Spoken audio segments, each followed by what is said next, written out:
कल मुरली चल रही थी 14 अक्टूबर 1966 का प्रातः क्लास और पहले पेज के मध्यांत में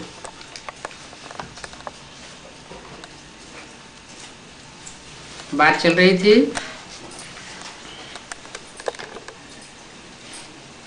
जब विकारी बनते हैं तो वाम मार्ग की दुनिया रावण से स्थापन होती है। क्या बनते हैं? वि माने विपरीत, कार्य माने कार्य करने वाले। भगवान ने जो जो कार्य सिखाए थे गीता ज्ञान दे करके, कर्म अकर्म विकर्म की गति जो सिखाई थी, उस गति के विपरीत जब कार्य करना शुरू कर दिए, माने श्रीमत के बरखिलाफ कार्य करना शुरू कर दिए, तब से विकारी रावण की दुनिया शुरू होती है। रावण की दुनिया क्यों कहा? राम की दुनिया खलास होती है और रावण की दुनिया शुरू होती है। रावण की दुनिया इसलिए कहा कि रावण के अनेक सिर होते हैं, अनेक सिरों से अनेक प्रकार की मतें देता है, और राम को एक सिर दिखाया जाता है, माने वो एक मत का राज्य स्थापन करता है। एक से सदगति और अनेकों से दुर्गति। तो रावण से जो अनेकों के द्वारा जो दुनिया स्थापन होती है अनेक मतों से, उसे वैश्यालय कहा जाता है। वैश्या के घर में एक की तो मत चलती नहीं है, वैश्या के घर में तो अनेक पुरुषों की मतें चलती हैं, तो वैश्यालय कहा जाता है। कलयुग है वैश्यालय और उसके मुकाबले सतयुग है शिवालय। कलयुग को वैश्यालय क्यों कहा? कलयुग नाम पड़ता ही है कलह कलेश का युग। कलह कलेश मारा मारी झगड़ा फसाद होते ही वहां है जहां वैश्यावृत्ति बढ़ती है, और सतयुग में तो वैश्यावृत्ति होती नहीं, नाम निशान भी नहीं, तो वहां किसी प्रकार का लड़ाई झगड़ा मारा मारी का सवाल ही पैदा नहीं होता।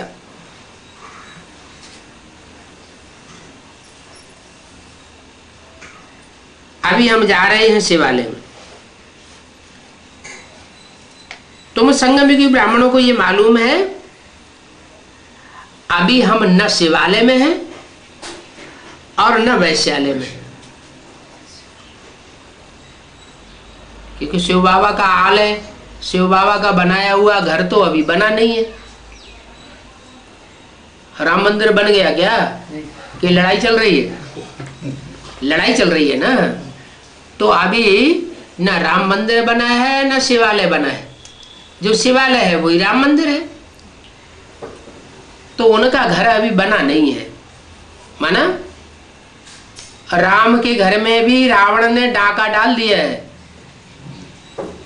राम की सीता को रावण ने हरण कर लिया है। तो तुम जानते हो ना, हम अभी शिवालय में हैं ना वैश्यालय में। अभी हम जा रहे हैं कहाँ? शिवालय में जा रहे हैं।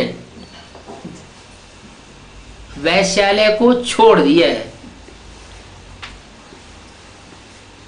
जैसे कोई नदी क्रॉस करते हैं ना, तो कहते हैं ये किनारा छोड़ दिया, अब हम अगले किनारे में जा रहे हैं। न इस किनारे में है न उस किनारे में, माने मझधार में है। अभी वैश्यालय विकारी संबंधियों से हमारा ममत्व निकल गया। क्या ममता मोह किससे जुड़ा हुआ था अभी तक? विकारी दुनिया के जो भी संबंधी हैं उनके साथ अभी देह और देह के संबंध जुटे हुए थे। लेकिन अभी ज्ञान लेते लेते, प्रैक्टिस करते करते, अभी उन विकारी दुनिया वालों से हमारा बुद्धि का योग टूट चुका है।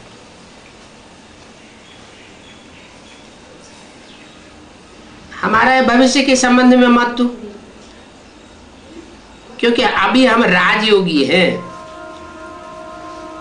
और वो उस दुनिया के मनुष्य सब भोगी हैं।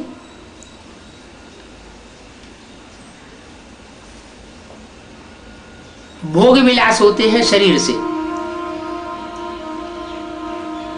और हम अभी बाबा की याद में रह करके आंतरिक मनसा का सुख ले रहे हैं। हमारी मनसा पावन होती जा रही है, तो उन भोगियों से हमारा क्या कनेक्शन? हमारा कनेक्शन है तोड़ निभाने के लिए। जो भी घर के गृहस्थ के संबंधी हैं, अगर विकारी भी हैं, तो उनसे तोड़ निभाने के लिए हम उनका साथ देते हैं, शायद आगे चल के ज्ञान में निकल आए। तो अपने घर में है, फिर भी ब्राह्मणों से बहुत मोहब्बत रहता है, क्योंकि ब्राह्मणों जितनी ऊंच सेवा और कोई नहीं करते हैं। क्या होता है, देह और देह के संबंधियों से तो ममत्व निकल जाता है,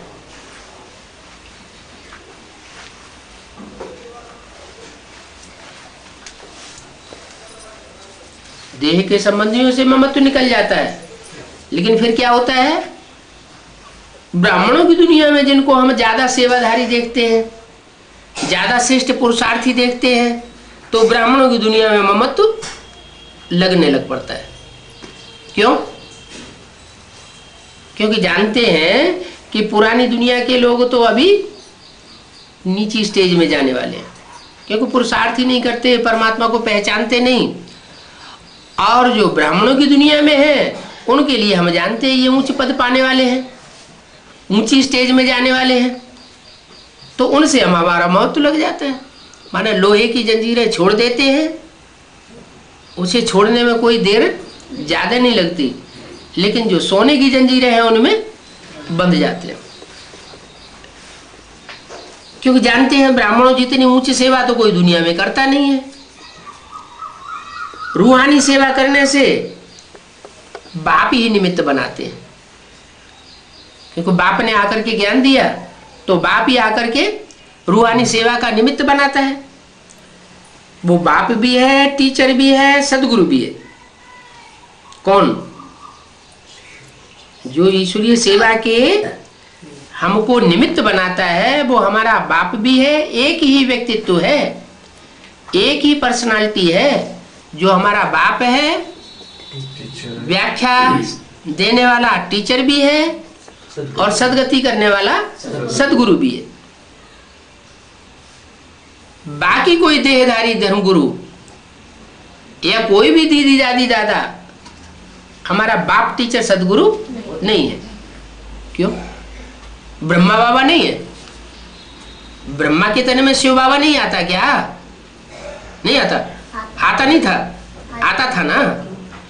तो ब्रह्मा के तन में आता था, तो ब्रह्मा के तन के द्वारा बाप टीचर सदगुरु नहीं।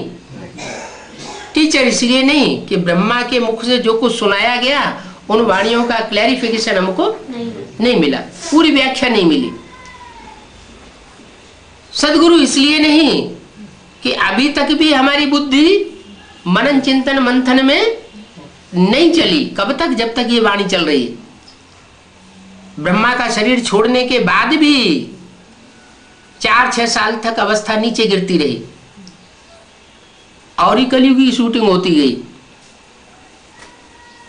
फिर बाद में जाकर के जब से बाप का प्रत्यक्षता वर्ष मनाया गया, तब से कहीं नंबरवार पुरुषार्थ अनुसार ब्राह्मणों की बुद्धि में मनन चिंतन मंथन की गति उत्पन्न हुई। मन सदगति को पाने लगा। जो मन बुद्धि दुर्गति में जा रही थी, देह और देह के संबंधों में जा रही थी, वो मनन चिंतन मंथन की दुनिया में जाने से देह और देह के संबंधों से मुक्त होने लगी। तो मन बुद्धि की सदगति शुरू हुई। उससे पहले मन बुद्धि दुर्गति में थी। एडवांस में आने से क्या होता है, बेसिक में उतनी बुद्धि नहीं चलती थी। सुनाने वाले ने सुना दिया, सुनने वाले ने सुन लिया, बाकी बुद्धि कुछ भी नहीं चलती। जब से हम एडवांस में आए, तो एडवांस तो दुनिया का सबसे ज्यादा एडवांस तो बाप ही है। बाप के कनेक्शन में आने से हम भी एडवांस हो गए। हमारी वाचा से निकलने वाली जो वाणी है वो भी एडवांस, मनसा के संकल्प है वो भी एडवांस, और जो हम कर्म करते हैं बाप की याद में वो कर्म भी हमारे एडवांस होते हैं। हम आगे बढ़ने की अनुभूति करते हैं तो बाप का भी अनुभव होता है कि बाप से हमें उस विकारी दुनिया से मुक्ति मिल रही है। हम अंदर अनुभव करते हैं कि विकार हमारे छूटते हैं। तो बाप बाप भी है, बाबा ब्रह्मा के मुख से निकाली हुई वाणी को समझाने वाला टीचर भी है। गीता तो गीत है ना, जैसे कोई कविता होती है, पोएट्री होती है, प्रोज होती है, तो टीचर प्रोज और पोएट्री का एक्सप्लेनेशन करता है, एक एक वाक्य की हिज्जे हिज्जे करके व्याख्या समझाता है। ऐसे ही हमारी पोएट्री है ब्रह्मा माता के मुख से निकाली हुई ज्ञान की गीत की लोरी। जैसे माँ होती है बच्चों को लोरी सुनाती जाती है, बच्चे माँ की गोद में आनंद करते हैं, प्रसन्न रहते हैं, लेकिन सिर्फ सुनते हैं। लोरी का गहरे में अर्थ क्या है वो नहीं जानते। अब यहाँ एडवांस में हम आकर के गीता ज्ञान का गहराई में अर्थ समझते हैं। इसलिए क्या बोला सन 66 और उसके आसपास की मुरलियों में ये बात बता दी कि अभी गीता ज्ञानामृत नहीं कहेंगे। ज्ञान अमृत इसलिए नहीं कहेंगे कि अमृत जो है सार को कहा जाता है, और सार निकलता तब है जब मंथन किया जाता है। दूध है, दही है, उसका जब तक मंथन न करें तब तक उसमें से सार ही अथवा मक्खन नहीं निकलता। तो ऐसे ही जो गीता ज्ञान है, जो गीत ब्रह्मा माँ के मुख से शिव ने गाया है, उस गीत का अर्थ जब तक हमारी बुद्धि में न बैठे गहराई से, तब तक वो मंथन नहीं हुआ। तो एडवांस में आने के बाद हमारी बुद्धि चलने लग पड़ती है, एक एक वाक्य की गहराई में जाती है, तो मंथन होता है। शास्त्रों में सागर मंथन की कथा भी आई है कि सागर मंथन हुआ तो उसमें से रतन निकले, अमृत कलश भी निकला।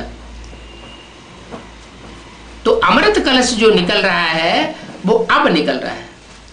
हम अमृत रस का पान कर रहे हैं, गीता ज्ञान अमृत की उपलब्धि अब हमको हो रही है। तो वो हमारा टीचर भी है, सदगुरु भी है और बाप भी है। सत्य बाबा है, सत्य टीचर है, सत्य गुरु है। क्या उससे ज्यादा सच्ची व्याख्या देने वाला कोई टीचर दुनिया में हो नहीं सकता। उससे जास्ती बुद्धि की, वाचा की और तन की सदगति करने वाला कोई दुनिया में हो नहीं सकता। वो डॉक्टर होते हैं, वो तो थोड़े समय के लिए प्लास्टिक सर्जरी कर देते हैं, एक जन्म भी नहीं टिकती, 2-4 साल टिकती है, फिर उसके बाद प्लास्टिक सर्जरी कराओ। ये बाप तो ऐसा आकर के इसी जन्म में प्लास्टिक सर्जरी नहीं करता है, ओरिजिनल सर्जरी करता है। 5 तत्वों को ही परिवर्तन कराई देता है। याद की स्टेज में 5 तत्व भी परिवर्तन हो जाते हैं। तुम्हारी शरीर रूपी नैया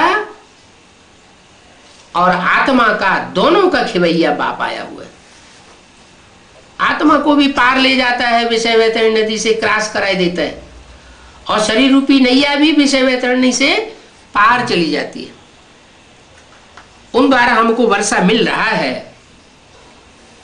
क्या अब ये विकारों से मुक्ति का वर्षा हमें उन द्वारा मिल रहा है। किन द्वारा?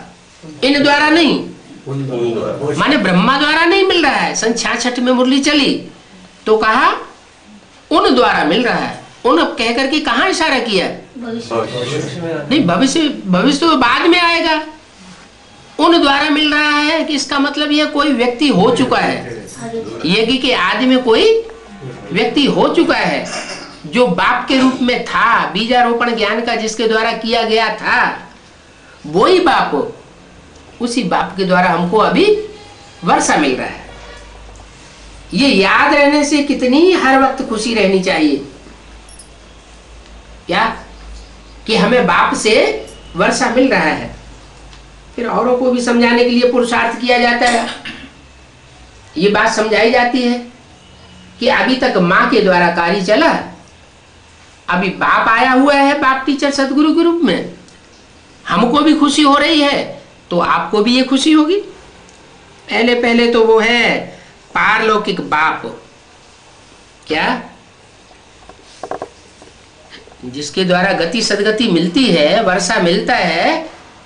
पहली बात उसके बारे में ये समझानी है, वो इस लोक का बाप नहीं है, बड़े इस लोक के मनुष्य सृष्टि के पिता में आता है। जो मनुष्य सृष्टि का बाप है, प्रजापिता, उसमें आता है, लेकिन दाता जो है उसमें कोई दूसरा है। वो कौन है? सुप्रीम सोल शिव, वो बाप बन के आता है, पारलौकिक बाप है, इस लोक का बाप नहीं है। वो सत्य शिक्षक है, सत्य गुरु है, षष्ठी चक्र के आदि मध्य अंत का ज्ञान देते हैं, इसलिए उनको ज्ञान का सागर कहा जाता है। क्या षष्ठी चक्र के आदि मध्य अंत का ज्ञान सिर्फ इतना नहीं देते हैं, सतयुग त्रेता द्वापर कलयुग संगम युग, सतयुग त्रेता द्वापर कलयुग संगम युग, इतना ज्ञान नहीं देते हैं। वो ज्ञान का सागर है, बड़ी बड़ी ऊंची ऊंची लहरें ज्ञान की उठती हैं। उन 4 युगों में कितना विस्तार बताते हैं, सागर का तो बहुत विस्तार है। तो वो ज्ञान सागर कहा जाता है। पहले पहले तो उनकी महिमा करनी है, उनकी, इनकी महिमा नहीं करनी है, उनकी महिमा करनी है। जो ज्ञान सागर है, जो लिमिटेड ज्ञान नहीं सुनाता है, पुस्तकों में बांधा हुआ ज्ञान नहीं सुनाता है। वो कौन सा ज्ञान सुनाता है? जो अनलिमिटेड ज्ञान है, उसकी सीमा नहीं है। सत्य बाप है, सत्य टीचर है, सदगुरु एक ही सत्य धर्म की स्थापना करते हैं, मांगते हैं ना एक राज्य हो, वो फिर सतयुग में ही होता है। सारी दुनिया में राज्य सिर्फ सतयुग में होगा। एक राज्य, एक धर्म, एक भाषा, एक मत, एक कुल, ये और कोई युग में होता नहीं, स्थापन ही नहीं होता। यहां तो सब एक हो नहीं सकते। कहां? ये 500-700 करोड़ की दुनिया में सब मिलकर के एक हो जाए, एक धर्म के हो जाए, एक राज्य के हो जाए, एक भाषा वाले हो जाए, ये संभव बात नहीं है। क्यों नहीं है संभव? क्योंकि यहां रावण राज्य है, अनेक मतों पर चलाने वाले गुरु लोग बैठे हुए हैं, इसलिए बाप आते हैं, इन गुरुओं का भी उद्धार करते हैं। जाओ ऊपर हरण करके ले जाते हैं। तो मनमत चला करके सारी सृष्टि को नीचे गिराते हो, और नीचे गिराते आए, अब तुम जाओ ऊपर बैठो 2500 साल तक। अब इस दुनिया में 2500 साल तक सिर्फ एक मत चलेगी, एक का राज्य चलेगा। मनुष्य कहते हैं वन वर्ल्ड हो जाए, दुनिया एक हो जाए, एकता हो जाए। अरे वर्ल्ड तो एक है, सिर्फ इस एक वर्ल्ड में एक राज्य होना है।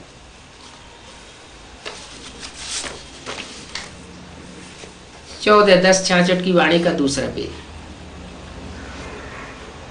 तो एक राज्य हो सकता है, लेकिन शर्त क्या है? 500-700 करोड़ की दुनिया में जब तक ये सारी पॉपुलेशन मौजूद है, तब तक एक धर्म एक राज्य नहीं हो सकता। माने इन सबको वापस जाना पड़े। देवताओं का जब राज्य था तो और कोई राज्य नहीं था, तो और दूसरे दूसरे धर्म और दूसरे दूसरे राज्य और दूसरे दूसरे धर्मखंड, ये सब खलास हो जाने वाले। पहले भी नहीं थे। अमेरिका 500 साल पहले नाम निशान नहीं था मनुष्य की बुद्धि में। ऑस्ट्रेलिया का 300 साल पहले मनुष्य की बुद्धि में नाम निशान नहीं था। तो ये बाद में आए ना धर्मखंड। पहले तो सिर्फ भारत खंड ही था। भारत में भगवान आते हैं। क्यों आते हैं? क्योंकि भारत में पवित्रता को विशेष महत्व दिया जाए। अब विचार, मेरा तो एक, दूसरा न कोई। तो देवताओं का जब राज्य था तो कोई और राज्य नहीं था, कोई हंगामा की बात नहीं थी। बेहद का बाप ही आकर के राजधानी स्थापन करते हैं क्या? और कोई भी धर्म पिताएं आकर के अपने राज्य की राजधानी स्थापन नहीं करते हैं। न इब्राहिम आकर के राजधानी स्थापन करते हैं, वो सिर्फ धर्म स्थापन करते हैं। बुद्ध है, क्राइस्ट है, गुरु नानक है, कोई भी हो, कोई भी आकर के राजधानी और राजाई स्थापन नहीं करते हैं। मैं हूं जो आकर के तुम बच्चों के लिए राजधानी भी स्थापन करता हूं और तुम्हारा एक राज्य, अटल छत्र राज्य स्थापन करता हूं। ये भी अब तुम समझ गए हो कि बाप ही राजयोग सिखाते हैं क्या? तुम समझ गए हो क्या? जो बाप तुम किससे कहा जाता है, वह किससे कहा जाता है? सामने वाले से तुम कहा जाता है। माना जो बाप प्रैक्टिकल में आकर के टीचर के रूप में आता है, सदगुरु के रूप में आता है, बाप के रूप में आता है, उस बाप के सन्मुख जो बच्चे बैठते हैं वो समझते हैं क्या कि बाप ही राजयोग सिखाते हैं और कोई मनुष्य मात्र राजयोग नहीं सिखा सकता। वो भोग सिखाएंगे। क्यों? मनुष्य भोग क्यों सिखाएंगे? मनुष्य गुरु इसलिए सिखाएंगे कि इस दुनिया में सभी मनुष्य आत्माएं भोगी है, भोगी होती है और रोगी भी बनती है। एक भी मनुष्य आत्मा नहीं है ऐसी जो भोगी और रोगी न बनती है। अच्छा, शिव बाबा जिसमें आते हैं वो भोगी रोगी नहीं बनता क्या? है? वो भी तो बनता है, बनता है, लेकिन उसमें शिव आते हैं मुकर्रर रूप से। उसकी गारंटी शिव बाबा लेते हैं। इससे कोई भी दुष्कर्म, ऊंचा नीचा कर्म हो जाता है तो उसकी गारंटी मेरी है। तुम मेरी मत पर चलो क्या? मेरी मत पर चलो। कैसे पता चले कि ये शिव बाप की मत है या प्रजापिता की मत है? पता कैसे चलेगा? अरे आत्माएं तो दोनों ही कार्य कर रही हैं, बल्कि तीसरी आत्मा ब्रह्मा की ओर है, वो भी ज्ञान चंद्रमा के रूप में प्रवेश है। तो कैसे पता चले किसकी मत है? बाबा ने कहा तुम ऐसे ही समझो कि जो भी इसके मुख से मत निकलती है वो मेरी ही मत है। तुम इस लचड़े में मत पड़ो कि ये इसकी मत है या उसकी मत है या ज्ञान चंद्रमा की मत है। एक व्यक्तित्व है, एक व्यक्तित्व के द्वारा जो भी तुमको डायरेक्ट मत मिले तुम उसके ऊपर चल पड़ो। हिम्मत से चलेंगे तो बाप की मदद मिलती रहेगी, और जो उल्टा हुआ है अगर तो वो भी सीधा हो जाएगा। अभी तुम समझ गए हो कि राजयोग श्री कृष्ण नहीं सिखाते हैं क्या? जिस योग में रास भरा हुआ है वो राजयोग श्री कृष्ण नहीं सिखाते हैं। कौन सिखाता है? शिव बाप सिखाते हैं और मनुष्य सृष्टि के बाप में आकर के सिखाते हैं। बाप के द्वारा राजयोग सिखाया जाता है, मां के द्वारा राजयोग नहीं सिखाया जाता। उन्होंने कृष्ण के लिए समझ लिया है। उन्होंने माने किन्होंने? बीके वालों ने। बीके वालों ने क्या समझ लिया? गीता का भगवान साकार में कौन? वो समझते हैं कृष्ण उर्फ दादा लेखराज। हमारी बुद्धि में बैठा है कि कृष्ण उर्फ दादा लेखराज वो राजयोग सिखाने वाला नहीं है। राजयोग सिखाने वाला तो शिव शंकर भोलेनाथ एक ही है, और जितने भी मनुष्य मात्र है वो सब नीचे गिराने वाले हैं।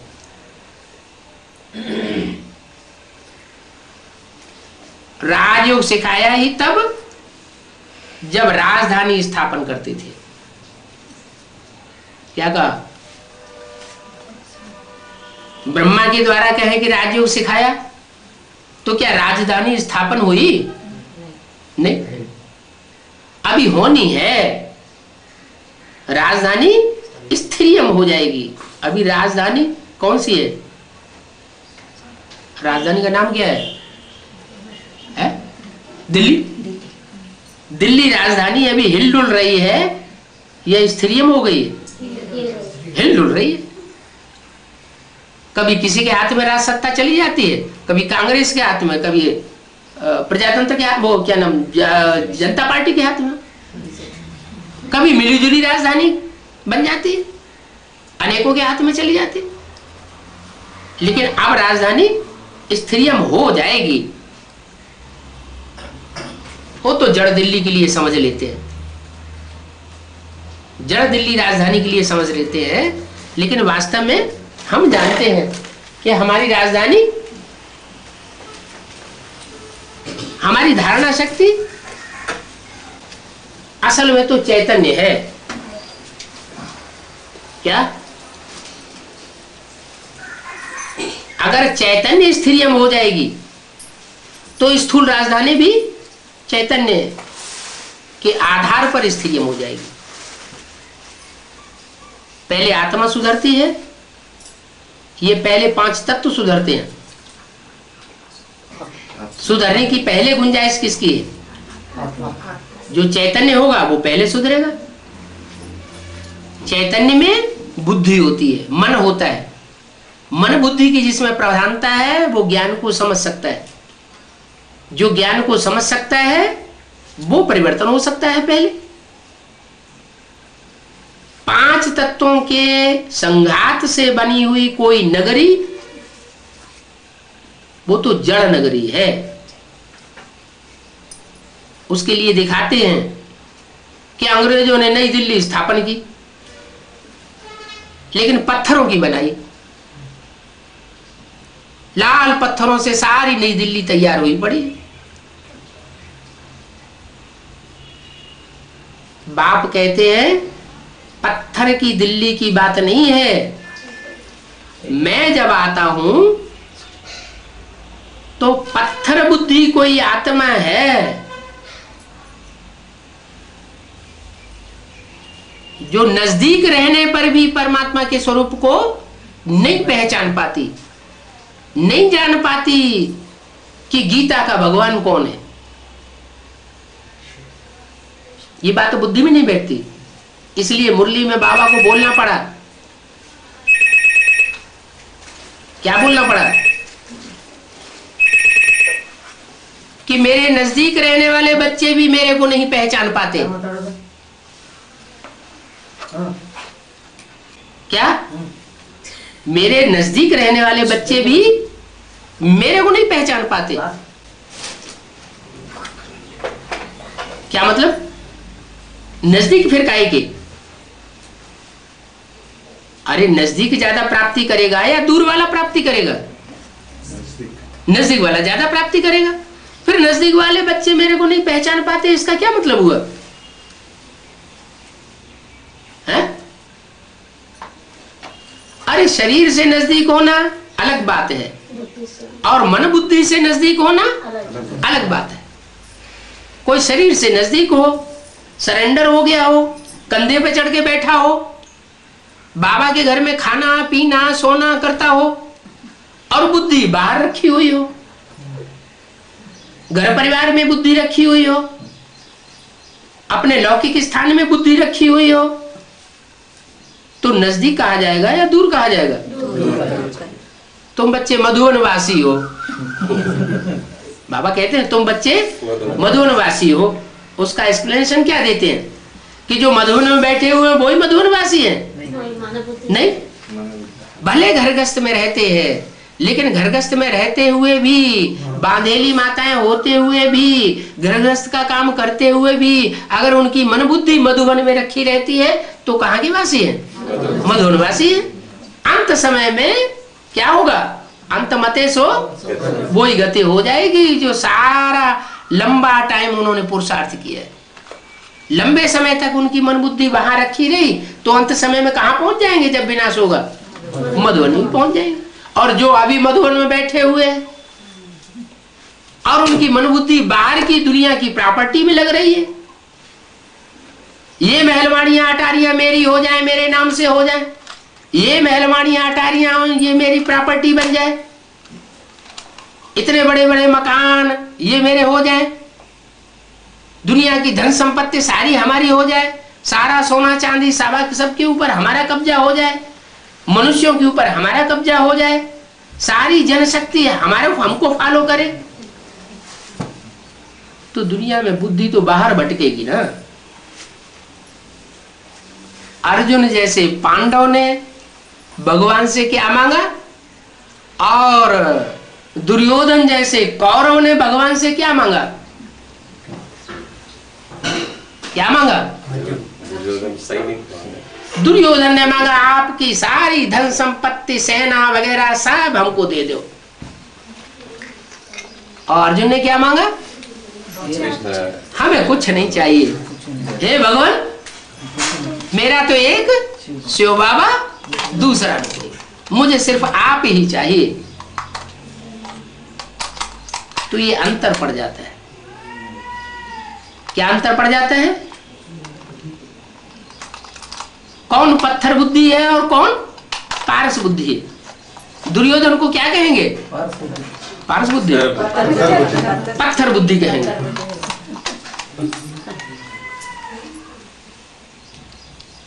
अरे भगवान से क्या नहीं प्राप्त हो सकता है?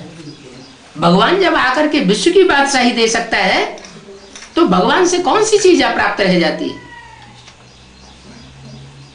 एक है साधे सब सद है और सब साधे सब जाए।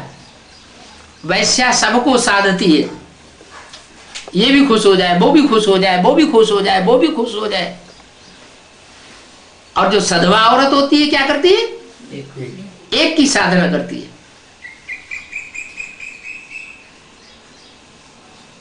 तो जो एक को साधती है उसमें पावर रहती है, ताकत रहती है। तो ऐसे ही हमारी आत्मा, अगर हम आत्मा बने हैं, ज्योति बिंदु आत्म की स्थिति में स्थित हुए हैं, तो हमारी बुद्धि में बैठेगा कि एक बाप से ही सारी प्राप्ति हो सकती है, दूसरों से कोई प्राप्ति होने वाली नहीं है। वो कितने भी बड़े बड़े आदमी हों, महान आत्मा पुण्यात्मा हों, कितने भी बड़े पुरुषार्थी हों, ब्राह्मणों की दुनिया के कितने बड़े बड़े महारथी हों, लेकिन उनके पीछे पड़ने से हमको कुछ मिलने वाला नहीं है। इसलिए मुरली में बोल दिया, क्राइस्ट या ब्रह्मा की पूजा से कुछ भी नहीं मिलेगा। क्या? फिर बाबा डोरापा भी देते हैं, कोई मम्मा के मुरीद, कोई बाबा के मुरीद, शिव बाबा को कोई पूछता ही नहीं। क्या? ब्राह्मणों की दुनिया में कोई ने मम्मा का आधार ले लिया, कोई ने ब्रह्मा बाबा का आधार ले लिया, लेकिन ब्रह्मा बाबा के अंदर जो बोलने वाली शक्ति है उसको नहीं पहचाना, उसके महावाक्यों को नहीं पकड़ा। क्योंकि जो मुरली है वही हमारी लाठी है। हम किसका आधार ले? मुरली का आधार ले।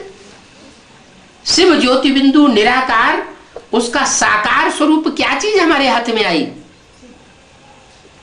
मुरली। मुरली से प्यार माना मुरलीधर से प्यार। तो बताया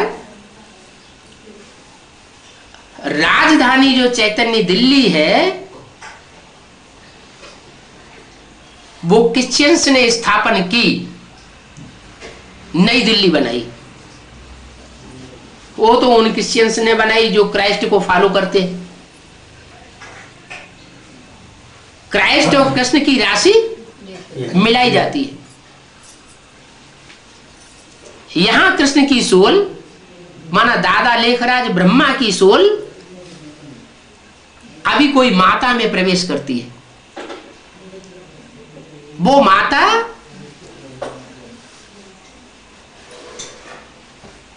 उस जगत पिता के नजदीक ही रहने वाली, लेकिन जगत पिता के स्वरूप को पहचान नहीं पाती। गीता का भगवान अभी भी उसकी बुद्धि में कृष्ण ये बैठा हुआ है।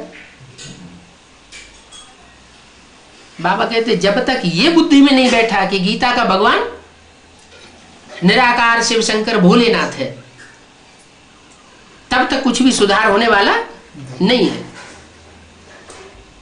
तो ये बात बुद्धि में नहीं बैठती है माना पत्थर बुद्धि, ये बात बुद्धि में बैठ जाए माना पारस बुद्धि। जो और धर्म की आत्माएं हैं उनकी बुद्धि में जल्दी नहीं बैठेगा।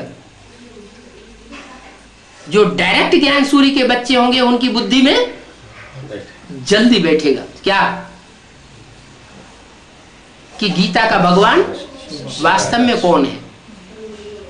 वो भी के क्या कहेंगे, गीता का भगवान, गीता का भगवान दादा लेखराज कृष्ण की सोल वो ही साकार में गीता का भगवान थी। उनके द्वारा ही गीता का ज्ञान सुनाया गया। वो ये कहेंगे, वो किसी हालत में मानने वाले नहीं है क्या कि दादा लेखराज उर्फ कृष्ण के बगैर कोई दूसरी आत्मा भी गीता का भगवान हो सकती है।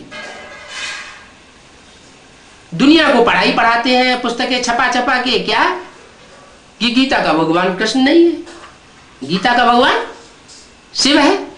अरे गीता का भगवान शिव आकर के ज्ञान सुनाएगा तो मुख से सुनाएगा या ऊपर से आवाज आएगी, मुख से सुनाएगा। तो मुख से आकर के गीता का ज्ञान सुनाएगा गीता का भगवान। तो तुम तो दादा लेखराज को मानते हो कि उनके मुख से सुनाया और कोई के मुख से भगवान ज्ञान सुनाता ही नहीं और सुनाएगा भी नहीं, यही तो मानते हैं। तो जब सुनाएगा भी नहीं और किसी ने सुनाया भी नहीं तो दादा लेखराज को तुम कृष्ण की सोल मानते हो। तो गीता का भगवान कौन हुआ, कृष्ण ही, दादा लेखराज ही हो गया ना। तो एक तरफ कहते हो गीता का भगवान कृष्ण नहीं है और दूसरी तरफ साबित भी करते जा रहे हो गीता का भगवान साकार में कृष्ण उर्फ दादा लेखराज ही। तो दो बातें हो गई ना। ये दुमुही बात करना तो ठीक नहीं है, दुनिया नहीं समझेगी। कोई आदमी ये बताए एक व्यक्ति को ये अभी चोर है, फिर अभी नहीं ये साहूकार है, नहीं नहीं नहीं ये पुलिस है, तो आदमी समझ नहीं सकेगा ना आखिर बात क्या है, सच्चाई क्या है। तो दो बातें हो जाती है, लोगों की समझ में नहीं आता। आज भी लोगों की बुद्धि में नहीं बैठा है कि गीता का भगवान शिव है और कृष्ण नहीं है। अब हम बच्चे समझा सकते हैं क्या, क्या समझा सकते हैं कि गीता का भगवान तो निराकार शिव है। वो जिसमें आकर बाप टीचर सदगुरु का पार्ट बजाता है वो निराकारी स्टेज वाला शंकर की मूर्ति है, त्रिमूर्ति शिव कहा जाता है। उनमें जो सबसे ऊंची मूर्ति, सबसे ऊंचे तबक्के में बैठने वाली है वो शंकर का नाम ही शिव के साथ मिलाया जाता है। शिव विष्णु शिव ब्रह्मा नहीं कहा जाता, क्या कहा जाता है, शिव शंकर कहा जाता है। क्यों कहा जाता है, क्योंकि शंकर के तन में आकर के शिव ने उस बच्चे को आप समान निराकारी स्टेज वाला बना लिया। जैसे शिव है निराकारी निर्विकारी निरहंकारी, वैसे जिसमें प्रवेश करता है, जिसके द्वारा सारी इस पाप की दुनिया का संहार करता है, वो स्वरूप भी निराकारी, निर्विकारी, निरहंकारी बन जाता है। इसलिए कहते हैं कि शंकर की कभी मृत्यु नहीं होती। अब ऐसा तो नहीं है कि इस दुनिया के सारे शरीर जो हैं वो मरण को, जन्म को प्राप्त होते हैं, और एक शरीर ऐसा है जो कभी जन्म मरण को प्राप्त होता ही नहीं। कोई ऐसा शरीर हो सकता है? ऐसा कोई शरीरधारी नहीं हो सकता जो कभी 5000 वर्ष तक जन्म मरण को धारण न करे। हाँ, इसलिए बताया गया कि शिव जिसमें मुकर्र रूप से प्रवेश करता है तो उसमें इतनी पावर याद की समा जाती है, संग का रंग इतना लग जाता है, जिसके कारण वो आत्मा को कोई मृत्यु होते हुए इन आंखों से देख नहीं पाता। सबकी मृत्यु हुए देखेंगे, लेकिन उस एक आत्मा को मृत्यु होते हुए कोई देख नहीं सकता। जब देखता नहीं है तो उनकी बुद्धि में बैठता नहीं है कि ये मरा कि नहीं मरा। इसलिए कह देते हैं कि वो शंकर अमरनाथ है, अमर है। माना देवताएं जो है उनका जो पिता है वो अमरनाथ है। वास्तव में उसका अर्थ ये है कि और जो मनुष्य आत्माएं हैं, दूसरे दूसरे धर्म में कन्वर्ट होने वाले ब्राह्मण हैं, ब्राह्मणों की दुनिया में उनको अनिश्चय आ जाता है। अनिश्चय आना माना मृत्यु हो जाना। और एक ग्रुप ऐसा है जो कभी भी अनिश्चय को प्राप्त करके समाप्त नहीं होगा। मन इतना गहरा अनिश्चय पैदा नहीं होगा कि वो शरीर ही छोड़ दे। हार्ट फेल कब होता है?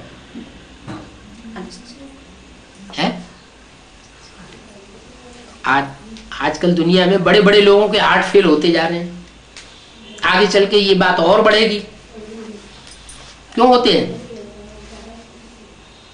क्योंकि आदमी अपने दिल के अंदर, अपने मन के अंदर बड़े बड़े मंसूबे बनाता रहता है, और अचानक उसके सारे मंसूबों पर पानी फिर जाए तो उसका हार्ट फेल हो जाता है। जैसे ब्रह्मा बाबा का हुआ। सन 68 तक उनकी बुद्धि में यही बैठा रहा कि मैं अब कृष्ण बनने वाला हूं, नई दुनिया आने वाली है, राम राज्य आने वाला है। और अंत समय में जब उन्होंने देखा कि मेरे ही बच्चे मेरे साथ दगाबाजी कर गए, सारी ब्राह्मणों की सत्ता उन्होंने अपनी मुट्ठी में ले ली, वर्ल्ड रिन्यूअल ट्रस्ट बना लिया, और मेरा नाम उसमें नहीं रखा। मैं जिन बच्चों को ज्यादा अच्छा और श्रेष्ठ और सच्चा मानता हूं, उनमें से किसी का नाम नहीं रखा गया। मुझे भी निकाल दिया गया। तो बाबा को सहन नहीं हुआ और हार्ट फेल हो गया। ये बात शास्त्रों में भी तो आती है। कृष्ण जिन्होंने इतना बड़ा महाभारी महाभारत युद्ध कराया, गीता का ज्ञान दिया, इतना श्रेष्ठ ज्ञान दिया,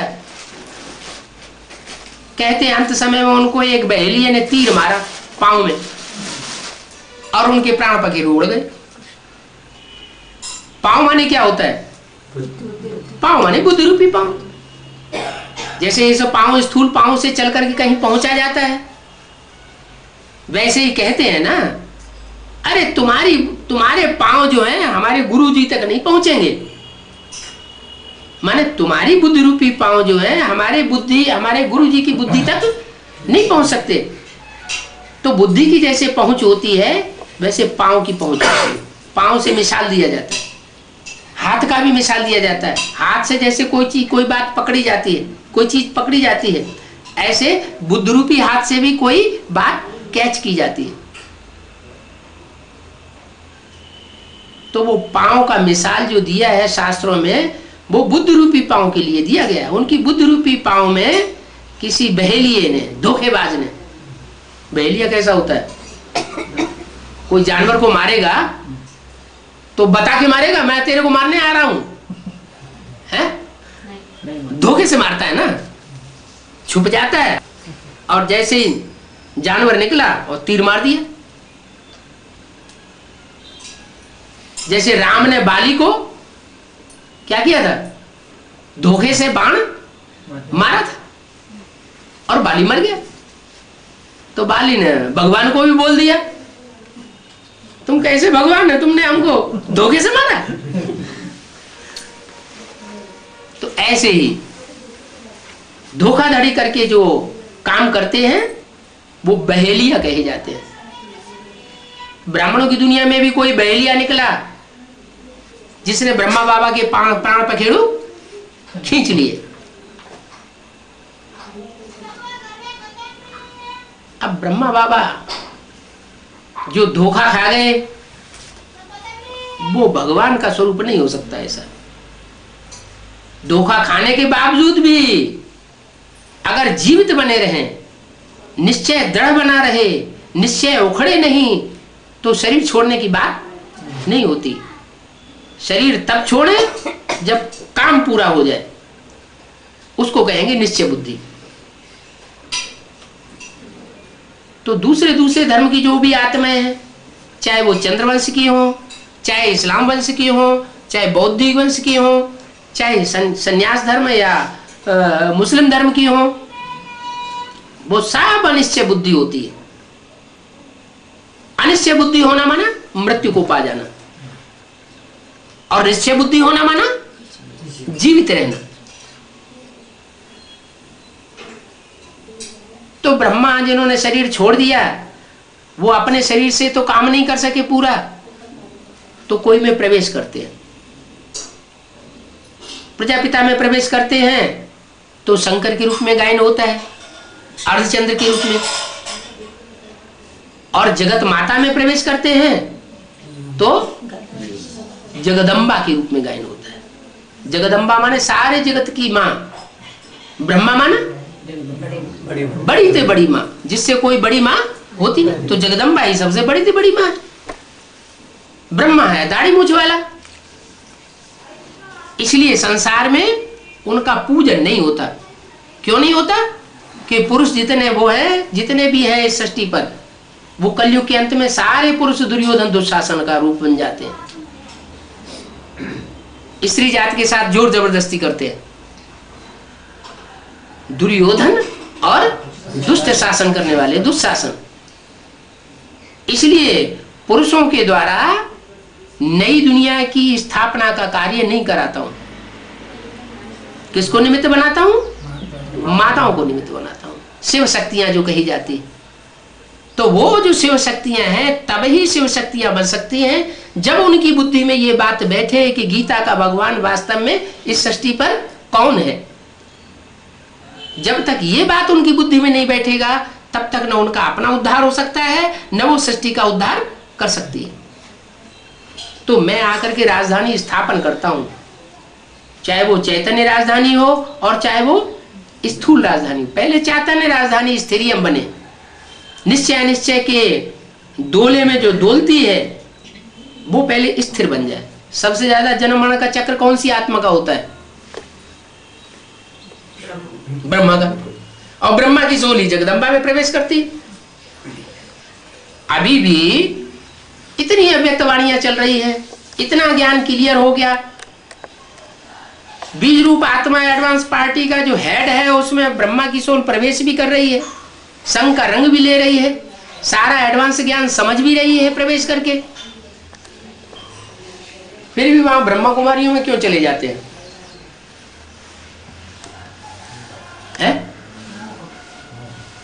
कारण क्या है? नहीं, मोह है तो मोह का कारण क्या हुआ? इतना मोह क्यों बंधा हुआ है?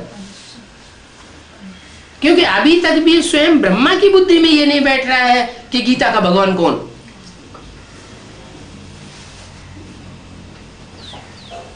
वही वाइब्रेशन वहां ब्रह्मा कुमारियों में फैलता है। क्या वाइब्रेशन? कि अगर भगवान है तो वो अपनी मुरली क्यों नहीं चलाता? हमने जो मुरली मुरली चलाई, हमारे बाबा ने जो मुरली चलाई वो ही मुरली क्यों पढ़ता है? अरे टेक्स्ट बुक पढ़ने वाला स्टूडेंट होता है या टीचर होता है? टेक्स्ट बुक पढ़ने वाला कौन होता है और टेक्स्ट बुक समझाने वाला कौन होता है? टेक्स्ट बुक में जो कुछ पढ़ा जाता है वो स्टूडेंट पढ़ता है और टीचर जो है उसकी व्याख्या करता है, एक्सप्लेनेशन करता है। तो शिव ज्योति बिंदु वो आत्मा है एक्सप्लेन करने वाली, उसको हाथ में किताब पकड़ने की दरकार नहीं है।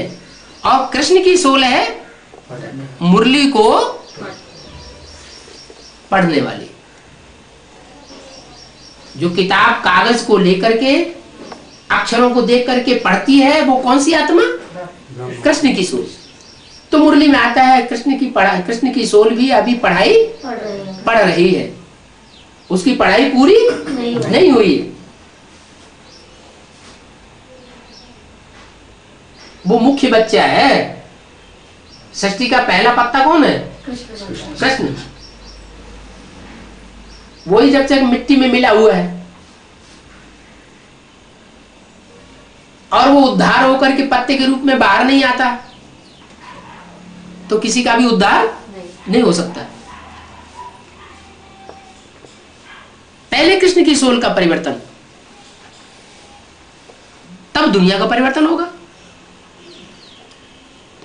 बाप बच्चे के बगैर प्रत्यक्ष नहीं हो सकता। बाप बच्चे को आगे करता है प्रत्यक्षता में, और बच्चों का क्या काम है? बाप को आगे। सन सोज फादर, फादर सोज सन, ये नियम है। तो भले बाप का प्रत्यक्षता वर्ष बच्चों ने सन 76 में मना लिया, लेकिन वो बाप स्वयं अपने को प्रत्यक्ष नहीं होने देता, क्योंकि वो साधारण तन में आता है, इसलिए प्रत्यक्ष नहीं होता, गुप्त रूप में कार्य करता है। हमारा बाप भी गुप्त, बाप के बच्चे गुप्त, उनका दान मान पद पुरुषार्थ सब कुछ गुप्त। तो वो बाप आया हुआ है, अभी राजधानी स्थापन कर रहा है।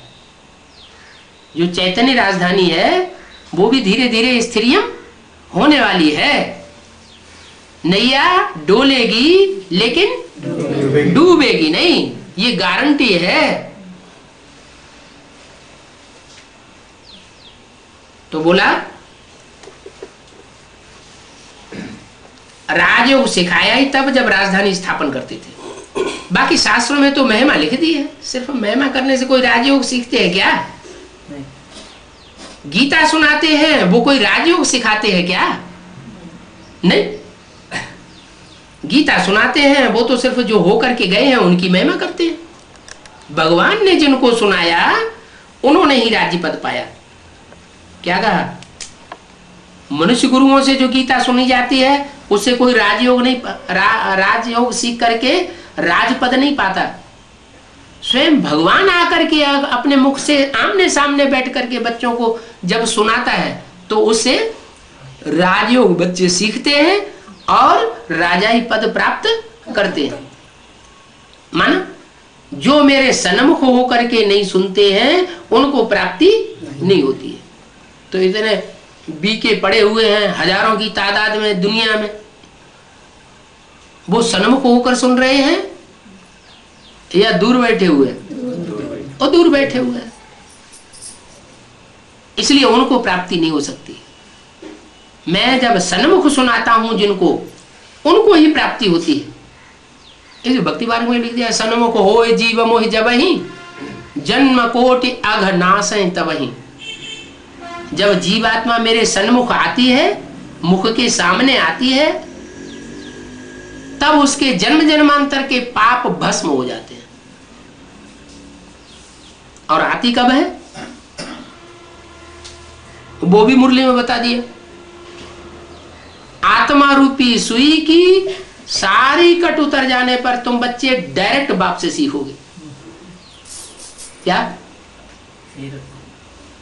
है? क्या बताया? बिंदु को याद करना बेसिक में सिखाया जाता है ना, मैं आत्मा बिंदु, मेरा बाप बिंदु। ये बेसिक ज्ञान सीखते सीखते जो परिपक्व स्टेज धारण कर लेते हैं, आत्मिक स्टेज वाले बन जाते हैं, वो एडवांस में आते हैं।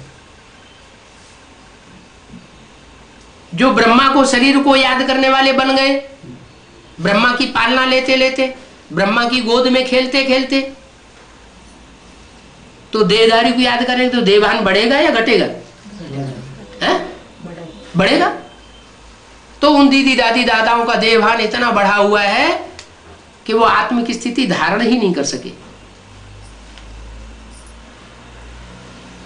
परमात्मा से जो सन्मुख असली रूप में प्राप्ति करनी चाहिए वो नहीं कर सके। उनकी बुद्धि को ताला लगा हुआ है,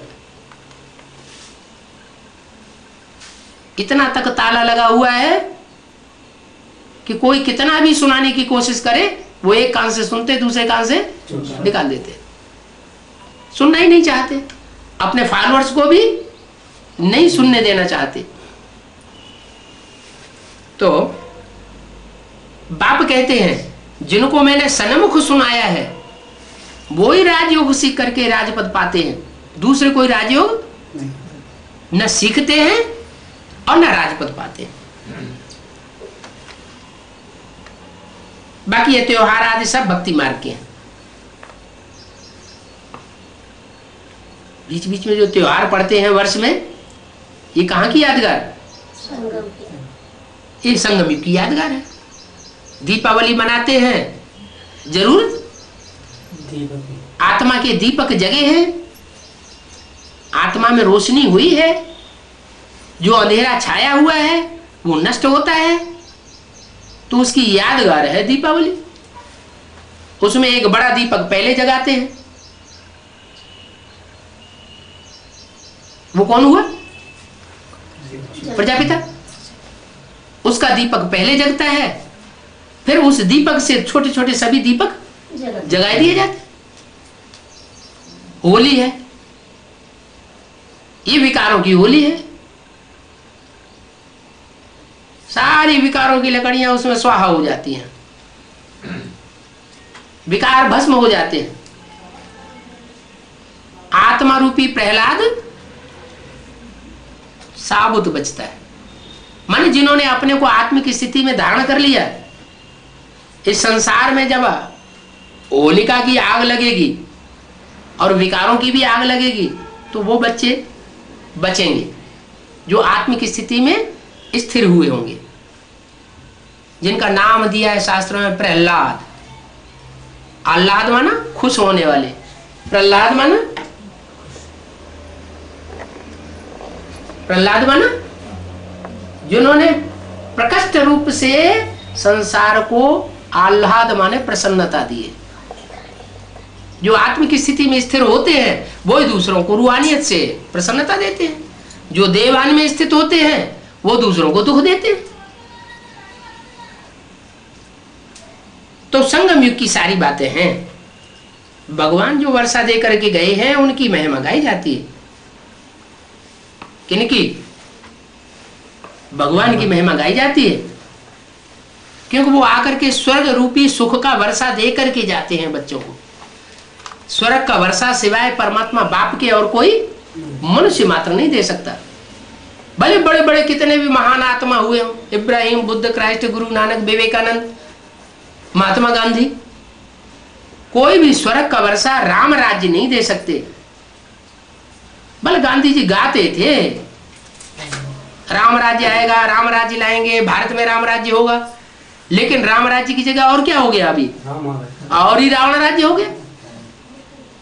भले और ही ज्यादा रावण राज्य हो गया, लेकिन अब राम तो आ गए।